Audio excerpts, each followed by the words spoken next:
Good evening. My name is Sharon Chappelle, and I am a proud San Francisco school bus driver. I'm here tonight to not only represent SMART 1741, my brothers and sisters who are here, but I'm here to also look at you to see us. There is a discord about who we are. You see first student, but you don't see us. And I would love to open up a dialogue as we continue about what we are, who we are, and this is us. There are a lot of things that are going on. We do know school is opening next week, and we are here to let you know that we're not just bus drivers, but we are caretakers. We are sometimes the first people that some of these students even see. We are the ones that when my nose is bleeding on the way to school, we have to attend. We're the ones that are mothers and fathers and sisters and brothers, and when a parent who is out working hard and can't get to the bus stop on time, we are the babysitters. We're not a number. We are school bus drivers who are caretakers, who love what we do. And I want the school board to start seeing our face, not first student's face, but we are the face of first student. And we are here to take care. We have been here for school busing has been like over 50 years. I have been with First Student, I've been a school bus driver for 36. I have went to school here. I'm a native San Franciscan. My parent was a school teacher at Cobb. I am a proud graduate of George Washington High School. I have been in the city. We have been with the city. And I just want the school board to know that we are here, we have partnered, we are part of the village, and we want to be here for whatever the needs are of our children. We're here.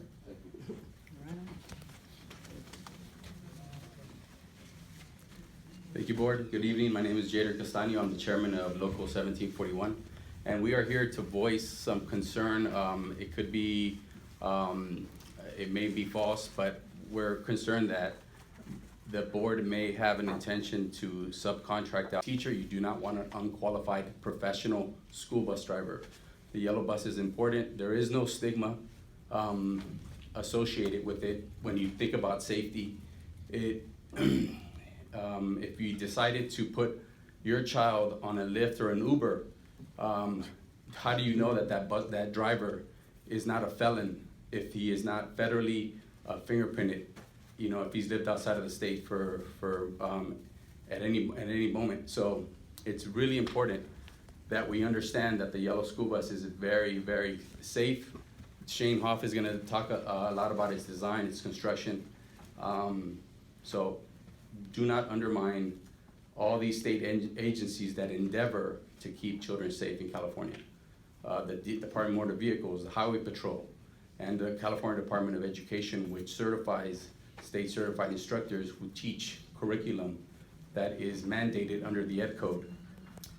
We need to have first aid training, basic first aid training. A lot of our drivers have CPR training. So, and this is ongoing. We also have staff development mandatory training. We are required to receive 10 hours of in-service training by state law. If we don't, we lose our credential. Thank you very much. Thank you for your time.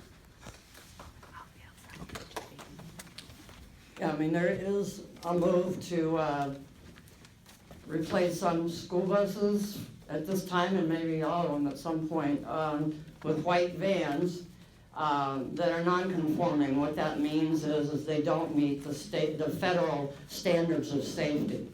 And we're very concerned about that. I mean, I was going to talk just about the buses, which is, you know, there's absolutely no van made that meets the high federal standards set for school buses.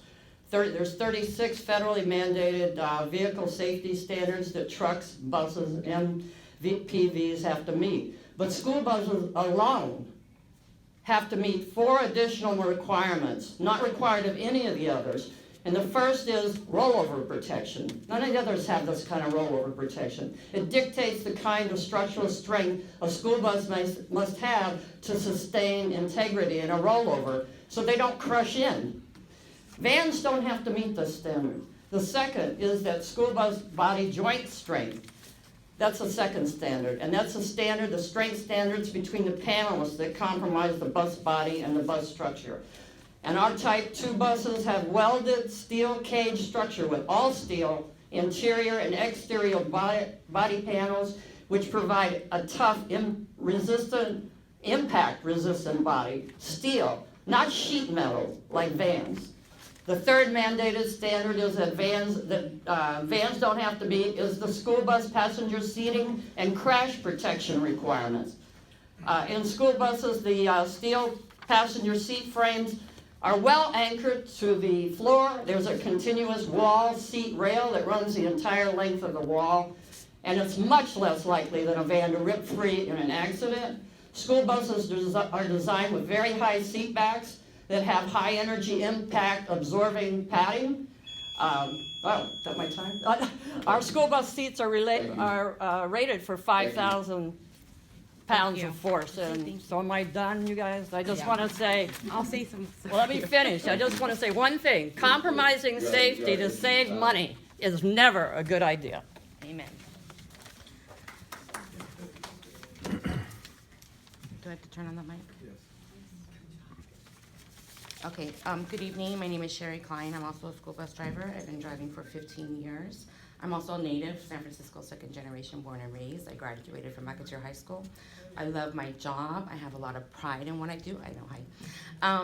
Also, just to take up where Shane is, these white vans, non-conforming white vans, they don't have the warning system and the red light system, you know, stop when red lights are flashing, stop sign comes out, cars have to stop.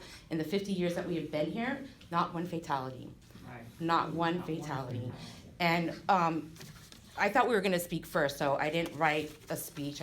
We did some, notes, so forgive me. So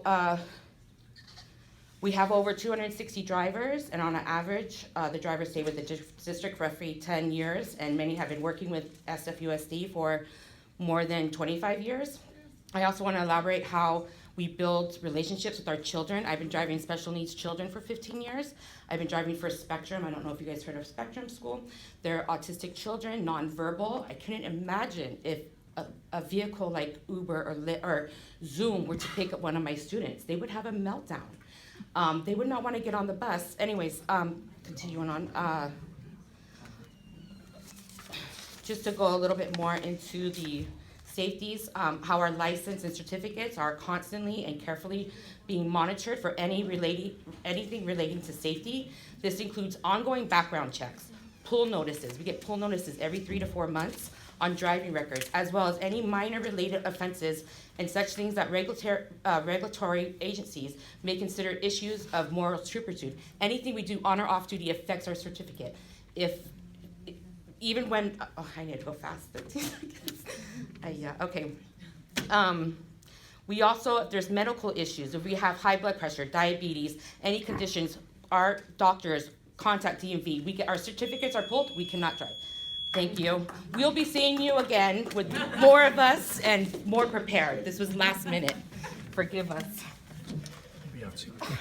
This is the last speaker.